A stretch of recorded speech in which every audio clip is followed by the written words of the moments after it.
दोस्तों, अब हम आपको हिंदी का एक नया टॉपिक लेकर के आए हैं। इससे पहले मैंने इसका पार्ट 1 बनाया था, जिसमें मैं अनेक शब्दों के एक शब्द के बारे में जानकारी दिया था, यह शब्द हम लोगों के लिए कितना ज़रूरी है। और मैं थोड़ा सा इसमें आपको जानकारी दे दूं, जो अनेक शब्दों के एक शब्द से ये अभिप्राय होता है, जब आप कोई आवेदन लिख रहे हैं या आप कोई अपना भाषण लिख रहे हैं, तो वहाँ पर आप ज़्यादा से ज़्यादा बातों को के बोलने के बजाय अगर कम से कम बातों से आप अपने सारे बातों को व्यक्त कर देते हैं, तो वो उसका अर्थ यही अनेक शब्दों का एक शब्द हो गया।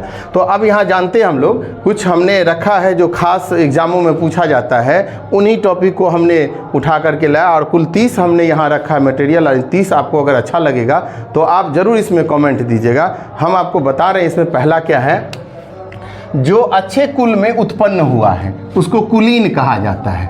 और जनरली देखिएगा, शादी के समय में आदमी कुलीन लड़की, कुलीन घर के अच्छे कुल खानदानों की लड़की को खोजा जाता है, जो उस घर में हम अपने बच्चे का शादी करें। या लड़की पक्ष में भी देखा जाता है, जिसके कुल खानदान अच्छे होते हैं, तो वहाँ हम अपने लड़के का शादी करेंगे या लड़की का शादी करेंगे, तो उसको ही कुलीन कहा जाता है। अब वर्ष में एक बार होने वाला वार्षिक, जैसे हम लोग, आप देखिएगा अकाउंट के क्षेत्र में जाइएगा तो साल में एक बार अकाउंटिंग का काम होता है, प्रॉफिट और लॉस निकाला जाता है, तो वो वार्षिक। या अगर डेप्रिसिएशन चार्ज होता है तो साल में एक बार वो चार्ज होता है, तो उसको हम लोग वार्षिक कहते हैं, जो एक बार होने वाला है।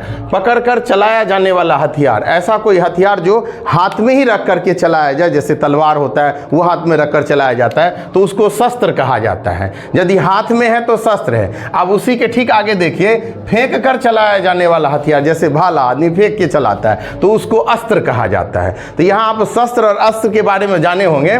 जो शस्त्र किसे कहेंगे, अगर हाथ में है तो शस्त्र, आप फेंक दिए तो अस्त्र। अब आगे देखते हैं, वह स्त्री जो पढ़ी लिखी एवं ज्ञानी है। अगर महिलाएं पढ़ी लिखी और ज्ञानी हो तो उसको विदुषी कहा जाता है। आगे बढ़ते हैं, जल में रहने वाला जीव तो जलचर।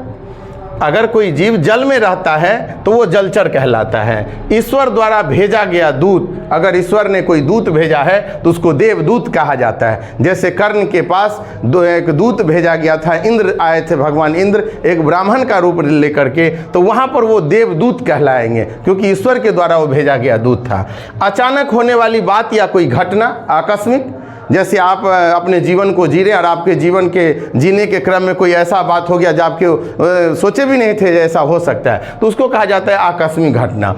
अब अच्छा बुरा समझने की शक्ति, विवेक। विवेक किसी व्यक्ति का नाम हो सकता है, किसी बच्चे का नाम रखा जाता है। इसका अर्थ ये हुआ, जो विवेक, जो व्यक्ति अच्छे और बुरे का समझ रखता हो, जिसको ये पता ये नहीं, ये सही है, ये गलत है, जिसके पास ये ज्ञान है, उसी को विवेक कहा जाता है।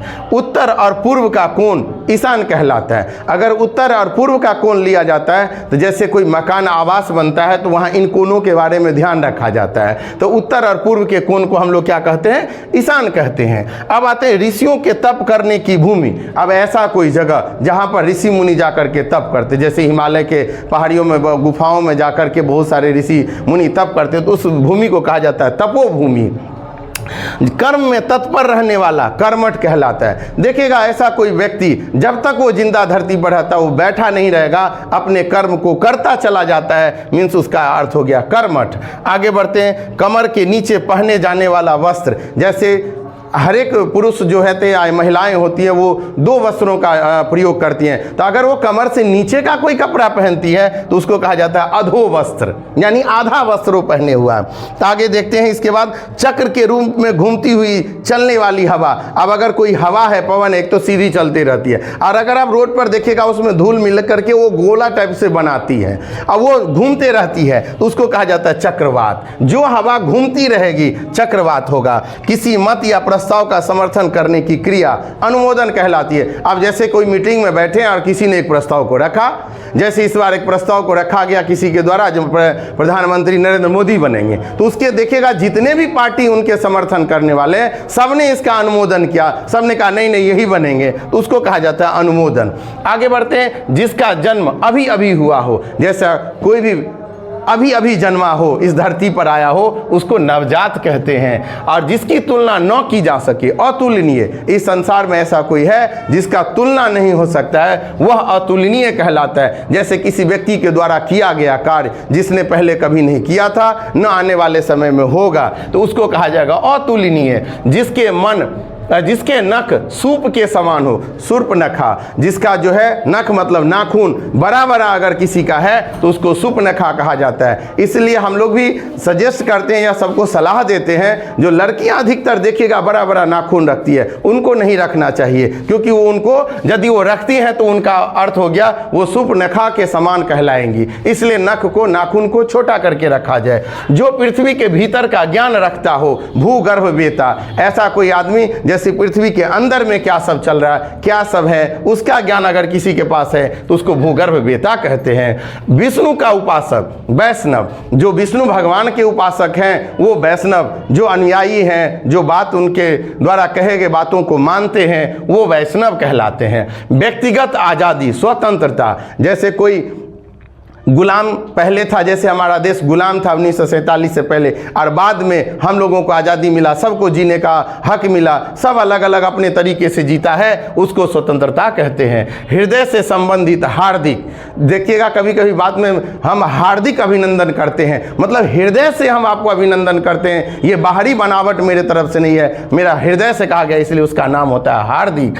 यश वाला, जो यश को प्राप्त करता है वो यशस्वी कहलाता है। अधिक दिनों तक जीने वाला, चिरंजीवी, इसलिए आशीर्वाद देते समय चिरंजीवी भव कहा जाता है, जो आप ज़्यादा से ज़्यादा दिनों तक जिंदा रहिए, इस धरती को देखिए, इस संसार को देखिए, तो उसको चिरंजीवी कहा जाता है।